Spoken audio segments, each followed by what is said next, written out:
Assalamualaikum students, my name is Saddam Said and today we are going to teach for lecture number 2. So students, हमने last slide में जो है वो lecture number 1 को focus किया था और हमने देखा था कि हमारे पास जो चैप्टर नंबर 1 था उसको हमने कंप्लीट आउट किया था। आज हम चैप्टर नंबर 2 के कुछ फंडामेंटल बेसिक्स देखेंगे। हम चैप्टर नंबर 2 को रीड आउट करेंगे। बुक का कवर पेज आपके सामने है, पेज नंबर आपके पास 36 है। टॉपिक आज हमने जो कवर करना है वो सिस्टम के कुछ सॉफ्टवेयर्स हैं। सिस्टम सॉफ्टवेयर हमारे पास क्या होते हैं, कुछ समरी आप देखें तो आपको नज़र आएंगे कि जिस तरह हमारे पास कंप्यूटर की विंडो स्टोर क्या होते हैं, एक्टिव विंडो क्या होती हैं, फाइल क्या होती हैं, फोल्डर्स क्या होते हैं, शॉर्टकट क्या होते हैं, हम किस तरह नए फोल्डर्स को क्रिएट कर सकते हैं, किसी फाइल को आपने कॉपी पेस्ट करना है तो आप वो कैसे कर सकते हैं। तो ये जो लेक्चर ट्यूटोरियल है ये class 8 section A and B दोनों क्लासेस के लिए है। ऐप्स की पॉलिसी के मुताबिक किसी भी लेक्चर को या किसी भी स्लाइड्स को आप कॉपी पेस्ट नहीं कर सकते विदाउट परमिशन। सबसे पहले हमारे पास सिस्टम सॉफ्टवेयर है। सिस्टम सॉफ्टवेयर के अंदर हमने इस चैप्टर के अंदर जो चीज़ बेसिकली सीखनी है मैंने आपको ऑलरेडी बताई भी है कि किस तरह आपने सबसे फाइल फोल्डर्स और शॉर्टकट वगैरह को क्रिएट करना है, किस तरह आपने न्यू फाइल क्रिएट करनी है। ये हमारा टारगेट रहेगा आज के लेक्चर के अंदर कि हमने इसे यूटिलाइजेशन करनी है।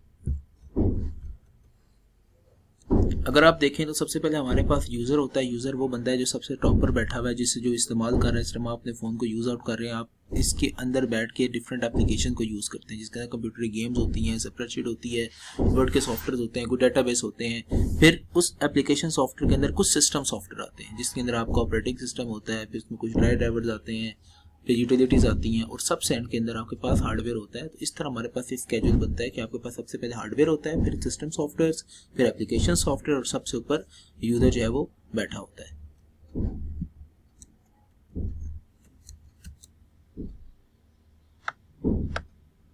अब सिस्टम सॉफ्टवेयर को अगर हम देखें तो सिस्टम सॉफ्टवेयर ये है कि हमारे पास एक ऐसा प्रोग्राम है जो कंट्रोल और मैनेज करता है कंप्यूटर के इंटरनल और एक्सटर्नल सोर्सेज को।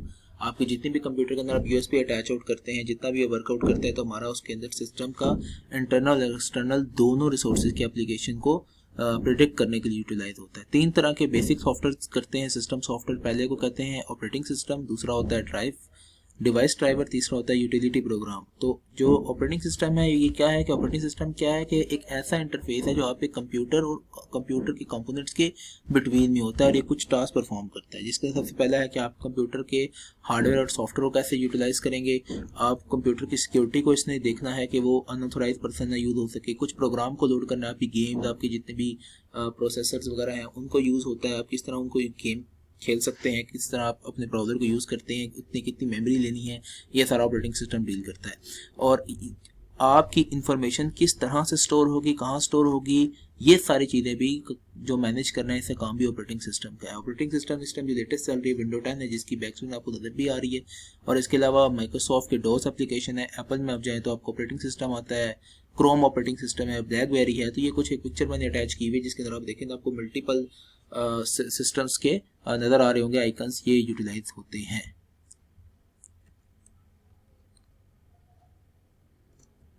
अब इससे अगर हम थोड़ा सा आगे चलते हैं तो हमारे पास डिवाइस ड्राइवर्स की उसने बात की। डिवाइस ड्राइवर हमारे पास क्या होता है, allow hardware component to communicate with computer system, कि हमारे जो हार्डवेयर लगे हुए हमारे कंप्यूटर में उसको आपने आप कम्युनिकेट करना है, बात करनी है कंप्यूटर के सिस्टम के साथ कि उसने किस तरह वर्कआउट करना है। प्रिंटर है तो प्रिंटर मेरा तब तक कंप्यूटर के साथ नहीं चल सकता जब तक उसका हम ड्राइवर नहीं करेंगे। तो डिवाइस ड्राइवर का काम ये होता है कि आपकी हार्डवेयर को पिकअप करें, लेकिन कम्युनिकेशन करने के लिए आपके पास ज़रूरी है कि उसमें ड्राइवर इंस्टॉल होने चाहिए, वरना वो यूटिलाइज नहीं करेगा। लेफ्ट साइड के ऊपर एक स्लाइड मैंने डाली हुई है, डू यू नो कि प्लग एंड प्ले, पीएनपी भी इसे कहते हैं। तो पीएनपी क्या है हमारे पास, प्लग एंड प्ले कहता है, एक ऐसी टेक्नोलॉजी है जो अलाउ करती है कंप्यूटर सिस्टम, क्योंकि वो ऑटोमेटिकली डिटेक्ट कर लेता है ड्राइवर के बगैर। इसलिए विंडो 10 और विंडो अगर आप 8 यूज़ करें तो वहाँ पे आपको डिवाइस ड्राइवर की ज़रूरत नहीं पड़ती। लेकिन अगर हम थोड़ा ओल्ड जाते हैं लाइक विंडोज एक्सपी में तो वहाँ पे अक्सर यूटिलाइजेशन होती है कि वहाँ पे जब तक आपके पास ड्राइवर नहीं होंगे तब तक आप वो काम नहीं कर सकते। लेकिन नाउ दुनिया लेटेस्ट पॉइंट पर है और वो power play, plug and play को यूज़ करती है। एक्टिविटी एक सी वे, आपने इंटरनेट से कुछ ऐसी चीज़ें ढूंढनी है जो प्लग एंड प्ले का काम करती हूँ। तो ये आपका पहला टास्क होगा जो आपने ढूंढना है आप लर्निंग के लिए। यूटिलिटी प्रोग्राम पर अगर हम आ जाएं, यूटिलिटी प्रोग्राम हमें क्या कहते हैं? यूटिलिटी प्रोग्राम का मतलब होता है ऐसे तमाम प्रोग्राम जिनके अंदर हम कोई फंक्शनैलिटी परफॉर्म कर सकते हैं। आपके एंटीवायरस सॉफ्टवेयर हैं, आपकी सिस्टम क्लीनअप है, आपके फ़ोन में एक क्लीनर होता है जो आपके मोबाइल से अननेसेसरी डाटा डिलीट करता है ताकि फ़ोन फास्ट रहे। तो यूटिलिटी प्रोग्राम भी हमारे पास सर्विस प्रोग्राम होते हैं और उनका काम क्या होता है? कुछ स्पेसिफिक टास्क परफॉर्म करना मैनेजमेंट के साथ। या कंप्यूटर के जितने भी फंक्शंस हैं, जितनी भी रिसोर्सेज हैं, उनको आपने प्रॉपरली अपनी यूटिलाइजेशन रखनी है। तो एग्जांपल में अगर आप देखें तो बहुत सारे हैं, फाइल्स हैं, प्रोटेक्टिंग पासवर्ड है, मेमोरी मैनेजमेंट है, वायरस की प्रोटेक्शन है, सिस्टम क्लीनअप है, बैकअप यूटिलिटी है। तो बेतहाशा आप अगर इंटरनेट पर सर्च करें तो आपको मिल जाएंगे वो तमाम सॉफ्टवेयर्स, वो तमाम ऐसे फाइल्स, वो तमाम ऐसे सिक्योरिटी के पर्पसेस जिसके लिए यूटिलिटी प्रोग्राम्स को इस्तेमाल किया जाता है। तो आपने दूसरी एक्टिविटी आपके सामने नजर आ रही है कि list out different utility programme available in your computer lab. आपकी कंप्यूटर लैब में ऐसे कौन से यूटिलिटी प्रोग्राम है जिनको लगता है कि वो इस कैटेगरी में आ सकते हैं, उसको भी आपने लिखना है। फिर अगर हम विंडोज़ में जाएं तो सबसे पहले अगर आप देखें तो हमारे पास विंडो का डेस्कटॉप कुछ इस तरह का होता है। आपके पास विंडो 10 का मैंने एक इंस्टॉलेशन की हुई है ताकि आप लेटेस्ट से फेमिलियर हो सकें। तो विंडो 10 का ये एक स्क्रीन आउट है। इसके अंदर अगर आप देखें तो आपके लेफ्ट साइड के ऊपर जो डेस्कटॉप आइकन्स आपको नजर आ रहे हैं, ये देखें लेफ्ट साइड पे my computer, PC, control panel, Chrome, Excel, Word. तो ये हमारे पास जितने भी सारे वर्कआउट हैं, इनका वर्कआउट क्या होता है कि ये कंप्यूटर के आइकन्स कहा जाता है। तो अब नीचे आप देखें, नीचे हर चीज़ के बारे में बताया गया कि कौन सी चीज़ क्या होती है। तो सबसे पहले अगर हम बात करें स्टार्ट बटन की, जो सबसे पहले स्टार्ट बटन हमारे पास क्या करता है? हमारे कंप्यूटर के प्रोग्राम्स और कॉन्फ़िगरेशन को काम करने में मदद देता है। सेकेंडली सर्च है। सर्च आपके पास क्या करता है कि विंडोज़ की सर्च जो है वो यूज़ होती हैं। Allow to search for program and folder files, आप उसमें से प्रोग्राम की जितनी भी फोल्डर और फाइल सर्च कर सकते हैं। तीसरा अगर आप देखें वो है आपके पास फाइल एक्सप्लोरर। ये क्या काम करता है कि जब आपके कंप्यूटर में जितने भी फाइल हैं उनको एक्सप्लोर करने का काम करता है, वो फाइल कहाँ पड़ी है। चौथे नंबर पे आपके पास टास्क बार की कुछ ऑप्शन है जिसके सबसे पहले आपके पास आती है जो आपके पास वॉल्यूम की एडजस्टमेंट आती है, क्या वॉल्यूम अपने कंप्यूटर का अप डाउन कर सकते हैं। वाईफाई की इन्फॉर्मेशन आती है, वाईफाई आप अपने डिस्कनेक्ट करना चाहते हैं, कोई और कनेक्ट करना चाह रहे हैं। उसके बाद आपके पास डे टू टाइम की आती है कि डे टू टाइम हमारे पास कहाँ लिखा हुआ है, उसका हमारे पास क्या फंक्शन है। तो ऑपरेटिंग सिस्टम आप देखें आपको तकरीबन हर तरह की फंक्शनलिटी को परफॉर्म करने में हेल्प आउट करता है। फिर स्नाइपिंग टूल। स्नाइपिंग टूल क्या है? स्नाइपिंग टूल एक ऐसा टूल है जो आपके कंप्यूटर की स्क्रीनशॉट बनाने का काम करता है। जिस तरह मोबाइल में स्क्रीनशॉट लेते हैं, अगर आपको कोई मसला आता है, आपने मुझे कोई चीज़ भेजनी होती है तो आप मुझे स्क्रीनशॉट लेते हैं कि सर ये देखें इसका ये स्क्रीनशॉट है और हमें समझ नहीं आ रहा कि सर कैसे करें, तो मैं आपको मजीद गाइड करता हूँ। इसी तरह आप अपने कंप्यूटर का भी स्क्रीनशॉट ले सकते हैं। लेने का तरीका क्या है कि आप सबसे पहले अपने स्टार्ट बार में जाएंगे। स्टार्ट बार में जाने के बाद यहाँ पे आप लिखेंगे स्नाइपिंग टूल, ये स्पेलिंग यहाँ पे लिखे हुए हैं। स्नाइपिंग टूल जैसे आप क्लिक करेंगे तो आपके सामने इस तरह का इंटरफेस आ जाएगा, ये येलो बॉक्स में जो इंटरफेस है। जैसे आप स्नाइपिंग टूल को ओके करेंगे तो यहाँ पे आपके सामने न्यू का ऑप्शन होगा, आपने न्यू पे क्लिक करना है। जैसे ही आप न्यू पे क्लिक करेंगे तो आपके पास एक पिक्चर आ जाएगी। उस पिक्चर को आप कैप्चर करके सेव करेंगे तो फिर वहां से आप अपनी नई पिक्चर को यूज कर सकते हैं। इसको ट्राई करें अपने कंप्यूटर या लैपटॉप के ऊपर। आप फोन में आप नहीं कर सकते, आपको नीड है किसी लैपटॉप या कंप्यूटर के, वहीं ये वर्कआउट करेगा।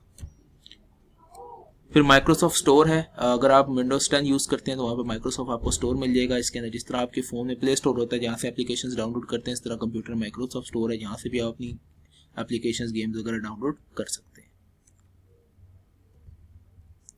फिर अगर आप माई कंप्यूटर ओपन करें तो वहाँ पे आपको 3 तरह की चीज़ें मिलती हैं। सबसे पहले आती है मिनिमाइज, फिर सेकंडली आपके पास आती है रिस्टोर, मैक्सिमाइज, और थर्ड वन आती है आपके पास क्लोज। क्या आप अपने कंप्यूटर के अंदर जो है मिनिमाइज कर सकते हैं किसी भी पॉइंट को, वहीं पे मैक्सिमाइज या रिस्टोर कर सकते हैं, या किसी भी अपनी विंडो को क्लोज कर सकते हैं। तो इट्स अप टू यू कि आप वहाँ पे क्या फंक्शनलिटी परफॉर्म करना चाह रहे हैं। ये पॉइंट यहाँ पे सीखने का ये कि किसी भी वर्किंग विंडो को अगर आपने करना हो तो 3 ऑप्शन आप कर सकते हैं। मिनिमाइज, आप इसको विंडो को मिनिमाइज कर देंगे, ये टास्क बार में आ जाएगी, एनी टाइम यू वांट, जब आप इसे ओपन करना चाहें कर सकते हैं। सेकंड आपके पास रिस्टोर है, आप अपनी स्क्रीन को छोटा या बड़ा करने के लिए रिस्टोर कर सकते हैं। और third one you know that की क्लोज है कि अपनी विंडो बंद करना चाह रहा हूँ तो वो बंद हो जाएगी। सर्चिंग करनी हो अगर आप, तो बड़ा सिंपल सा तरीका आप सब जानते भी हैं कि अपने टास्क बार में आके कोई भी अगर आप फॉर्म यहाँ पे लिखेंगे, वन पॉइंट है कि आपने टास्क बार ओपन किया, सेकंड है अगर आपने स्नाइपिंग टूल जैसे आप लिखेंगे तो मेरे पास वो स्पेसिफिक पॉइंट आ जाएगा जिसके ऊपर हमने अपना वर्कआउट करना है जो हमारे लिए मौजूद है। फिर manage file and folder already discuss कर सकते हो। हमारे पास बहुत सारा की फाइल्स हैं जो हम मैनेज कर सकते हैं कंप्यूटर के अंदर। मेन फंक्शन हमारा कंप्यूटर का यही होता है कि हमने मैनेज फाइल करनी है, स्टोर डाटा करना है, उसको हम फाइल कहते हैं। जहाँ हमारा डाटा स्टोर होता है, इन्फॉर्मेशन स्टोर होती है, उन्हें हम फाइल कहते हैं। जो फाइल होती है वो किसी भी तरीके की हो सकती है, वो एज ए फोटो हो सकती है, वो टेक्स्ट फाइल हो सकती है, वो डॉक्यूमेंट फाइल हो सकती है, वो प्रेजेंटेशन फाइल हो सकती है, वो एनी फाइल भी हो सकती है। जो मैंने कल आपको फाइल भेजी थी वो एक प्रेजेंटेशन की फाइल थी, वो एक टेक्स्ट फाइल थी, प्रेजेंटेशन फाइल थी, जिसको अंदर मेरा सारा ये जो आज का लेक्चर है ये मौजूद है, जिसको आप जाके देख सकते हैं। Folder, you know that folder हमारे पास क्या है, एक डायरेक्टरी है, एक ऐसा एक जगह है जहाँ पे अपनी हम फाइल्स को बड़े नॉर्मल तरीके से ऑर्गेनाइज कर सकते हैं और इसके अंदर हम अपना डाटा को स्टोर रखते हैं तरीके से। शॉर्टकट क्या है, शॉर्टकट हमारे पास एक ऐसी मशीनरी है जहाँ पे हमारे पास एक ऐसा पॉइंट आउट है जहाँ पे अगर हमने मेरी चीज़ कहीं किसी फोल्डर्स के अंदर पड़ी हुई है तो बजाय मैं वहाँ जाके ओपन करूँ, मैं फ्रंट पे जाकर ही अपने फोल्डर को ओपन कर लूँ। टिप आपके लिए यहाँ पे ये कि फोल्डर शॉर्टकट जो है एक लिंक है ओरिजिनल फाइल तक पहुँचने का, बजाय कि मैं उस पहले 3-4 फोल्डर ओपन करूँ और फिर वो फाइल को ओपन करने की कोशिश करूँ, मैं डायरेक्टली उस पर क्लिक करूँगा और मेरे पास फाइल ओपन हो जाएगी। अगर आपने न्यू फाइल को क्रिएट करनी है तो सबसे पहले आप अपने डेस्कटॉप पे चले जाएं क्रिएट अ न्यू फाइल के लिए, फिर आप राइट क्लिक करेंगे। राइट क्लिक करने के बाद आपके पास एक खाली ऑप्शन आएगा, यहाँ पे आप देखें न्यू का आपको ऑप्शन मिल रहा है। न्यू के ऑप्शन पे क्लिक करने के बाद आपने यहाँ पे क्या करना है कि अपने जो फाइल का नाम है वो आपने सिलेक्ट करना है, किस टाइप की आपको फाइल चाहिए। अगर आप वर्ड की फाइल बनाना चाह रहे हैं, फोल्डर बनाना चाह रहे हैं, कोई भी आप फाइल बनाना चाह रहे हैं वो आपके सामने आएंगी। एंड पे आप उस फाइल का रीनेम करेंगे। जब आप फाइल का रीनेम करेंगे तो वो आपके पास फाइल रीनेम हो जाएगी, जैसे आपके सामने मौजूद है। तो जितनी एक्टिविटी यहाँ पे नहीं परफॉर्म करे तो आपको थोड़ा सा आइडिया हो जाएगा कि ऑपरेटिंग सिस्टम एक्चुअली पर्पसेस क्या करता है, कैसे वर्कआउट करता है। फिर आप अगर आगे थोड़ा सा देखें तो इसके अंदर आपके पास एक फाइल है, फिर फाइल को आप ओपन करें। फाइल जब आप ओपन करेंगे सबसे पहले आपने फाइल का नाम सेव आउट करना है। तो फाइल के नाम के लिए आप ये देखें जहाँ पे येलो कलर का ओवल बना हुआ है, यहाँ पे जब आप क्लिक करेंगे तो वो आपसे फाइल का नाम पूछेगा कि आप क्या फाइल का नाम रखना चाह रहे हैं, तो वो आपसे फाइल का नाम रखेगा, तो वो फाइल आप यूटिलाइज कर सकते हैं। इसी तरह आपने फोल्डर बनाना तो अगेन वही स्टेप आप रिपीट करेंगे तो आपके सामने फोल्डर भी बनेगा कि न्यू पे जाएंगे, फोल्डर बनाएंगे और आपके पास फोल्डर भी क्रिएट हो जाएगा। किसी तरह आप फोल्डर क्रिएट आउट करने फोल्डर को आप ड्रैग कर सकते हैं कि अगर आपने यहाँ पे कोई भी अगर फाइल बाहर पड़ी है तो आप उसको माउस से ड्रैग करके अगर आप उस फोल्डर के ऊपर लाएंगे तो ऑटोमेटिकली वो फाइल उसके अंदर मूव हो जाएगी। तो ये ड्रैग सिंपल आपके वर्कआउट है, लेकिन फंडामेंटल है तो चीज़ें बतानी जरूरी हैं। जिनको नहीं पता वो अपने कंप्यूटर लैपटॉप के ऊपर से प्रॉपरली प्रैक्टिस करें और कोई इशू आता तो आप मुझसे पूछ सकते हैं। और डबल क्लिकिंग से क्या होता है, डबल क्लिक कर जब आप करते हैं तो फाइल ओपन होती है, सिंगल क्लिक जब आप करते हैं तो फाइल को रीनेम के लिए वो पूछेगा। तो दो मल्टीपल पॉइंट आउट है अगेन कि अगर आपने फाइल को ओपन करना है तो डबल क्लिक करें और अगर सिंगल क्लिक करेंगे तो फाइल को रीनेम आप कर सकते हैं, जो हमने लास्ट स्टेप में भी देखा कि जहाँ येलो कलर का सर्कल पे हम फाइल का नाम रखते हैं। अब शॉर्टकट है, शॉर्टकट के अगेन पॉइंट वही है जो पहले हमने देखे कि सबसे पहले आपने एक नया फोल्डर बनाना है, कर्सर राइट क्लिक करना है। राइट क्लिक करने के बाद जो मेन्यू आपके सामने आएगा उस मेन्यू के अंदर आपने send to further option extension menu करना है और वो आपने डेस्कटॉप पे रखा। नीचे कुछ तस्वीरों के जरिए समझाना चाहूँगा जो आपने ऊपर 5 पॉइंट है कि अगर इस फोल्डर को मैंने शॉर्टकट बनाना चाह रहा हूँ तो देखें सबसे पहले फोल्डर पे क्लिक किया, जो मेन्यू आया इसमें सेंड टू पे क्लिक किया। सेंड टू पे क्लिक करने के बाद 4 ऑप्शन देखें, डेस्कटॉप पे जाएँ तो आप देखें नंबर 5 पे अगर आप देखें तो आपके पास वो चीज़ ऑलरेडी बनी हुई है। तो इस तरह से हम अपना एक प्रॉपरली शॉर्टकट मेथड बना सकते हैं कि आप अपने शॉर्टकट के थ्रू उस पर मूव ऑन कर सकें।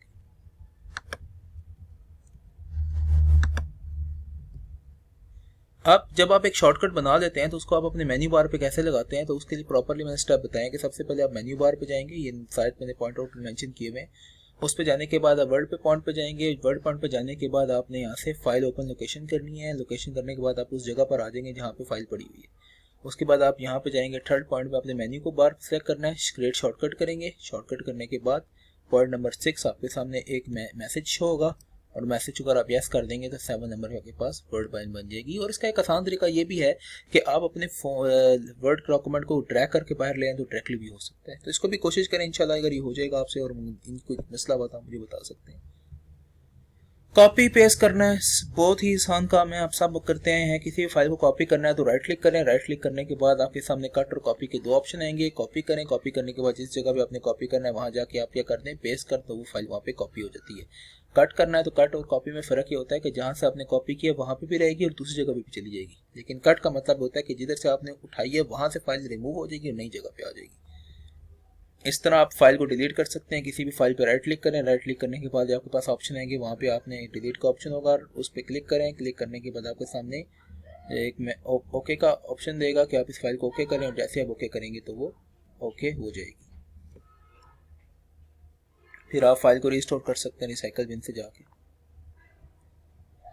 लास्ट में आपके पास एक्सरसाइज है, ये आपने एक्सरसाइज अपनी कॉपी पे लिखनी है, आज की डेट डालनी है प्रॉपरली, और इसमें एक्सरसाइज में अगर आप देखें तो कुछ एमसीक्यूज ऑप्शन है, इन एमसीक्यूज ऑप्शन को आपने प्रॉपरली कॉपी पे लिख के एंटर सर्च आउट करना है। उसके बाद आपके सामने कुछ शॉर्ट आंसर मौजूद हैं, इन शॉर्ट आंसर को आपने प्रॉपरली कॉपी पे लिखना है। कॉपी पे लिखने के बाद आपने यूटिलाइज करना है इसको कि किस तरह से आपने करना है। नीचे एक आपको डायग्राम मौजूद है, डायग्राम के अंदर आपने हमें ये बताना है किस तरह से आपने इस डायग्राम का मतलब क्या है और इसमें कौन कौन से आइकन क्या बता रहे हैं, जिस तरह हमने ऊपर ऑलरेडी डिस्कस भी किया है।